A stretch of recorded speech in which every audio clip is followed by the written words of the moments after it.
January seems to be the month of bariatric hot topics, and today's video is no different. We're diving into a topic that many of us encounter in our weight loss surgery journeys: the joy and frustration that is a weight loss surgery stall. If you've ever felt stuck, this one's for you. But before we dive into the action, if you haven't already, will you please hit that subscribe button?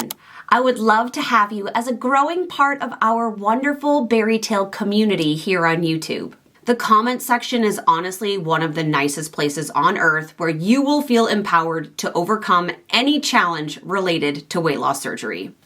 So come on, join us. Firstly, I think we should normalize weight loss stalls. They happen to all of us post-op as our hormones stabilize, yet there's this aura of shame around them because we have probably all failed previously at some attempt to lose weight. So getting stuck feels like failure. Weight loss stalls can feel discouraging. But the good news is that there are action steps that you can take to overcome them. Let's get started. Action step number 1. We're going to reevaluate our routines. Our bodies are smart, and sometimes they just get used to movement or whatever it is that we are eating, especially if you're someone who eats the same thing every single day. This one's actually kind of a fun tip. Shake things up. Let's try something new, a different type of movement for our body, or perhaps a different time that we're eating a meal.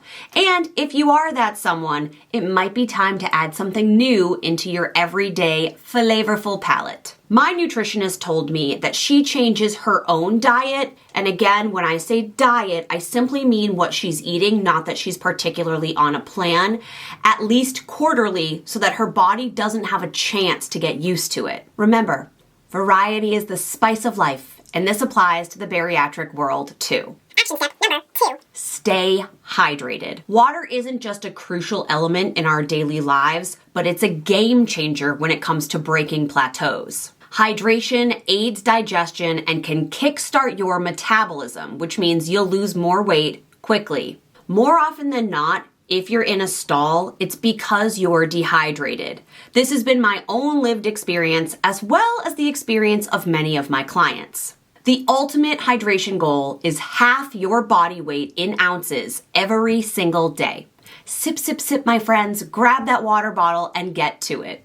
Action step number 3. Have you ever considered a high-intensity workout? Hear me out. First, I need you to evaluate your own mobility before you listen to this advice.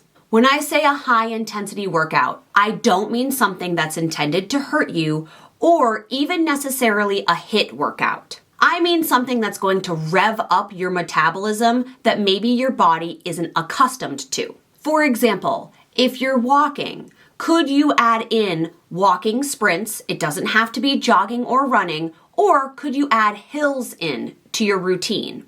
Increasing the incline is a way to take your walking workout up an intensity level. If you like yoga, perhaps you could try a hot class. And if you're doing free YouTube-based workouts at home, could you add ankle or wrist weights?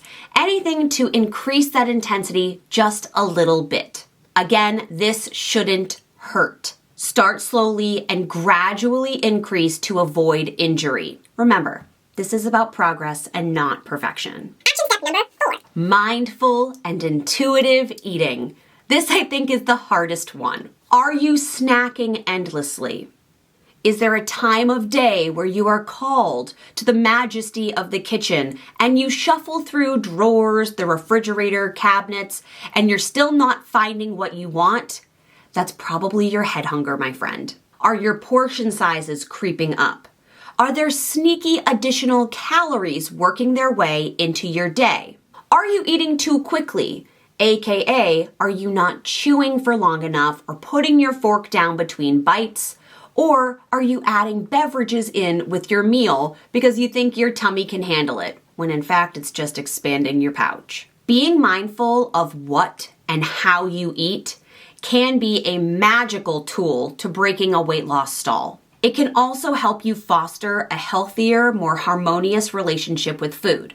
And I have just the thing for you. It's totally free also.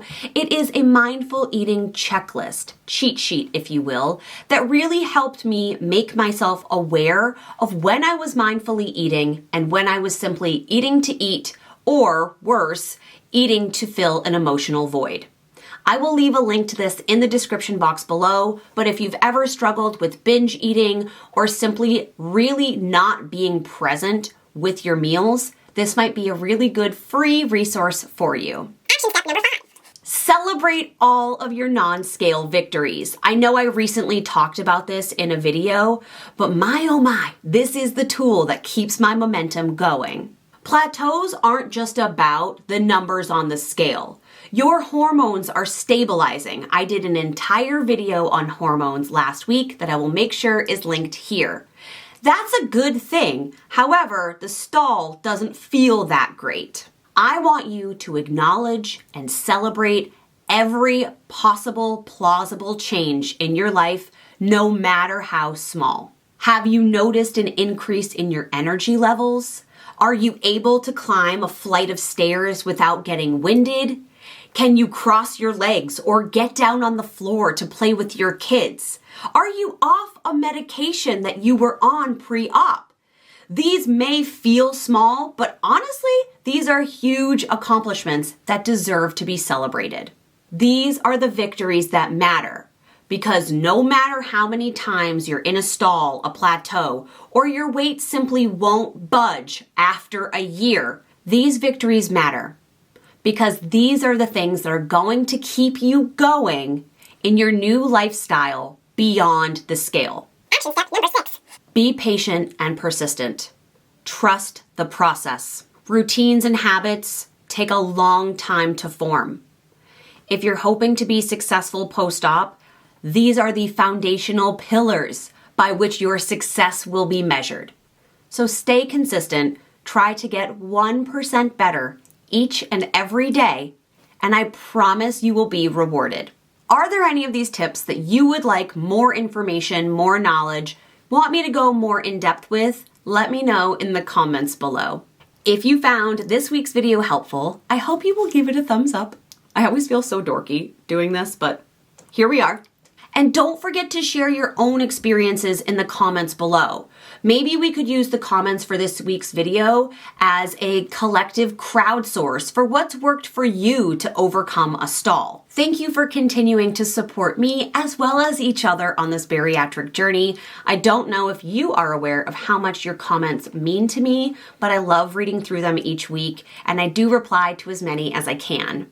Thank you so much for being here. I hope you're having a magical week. And if you're in a stall, know that you're not alone and that it won't last forever.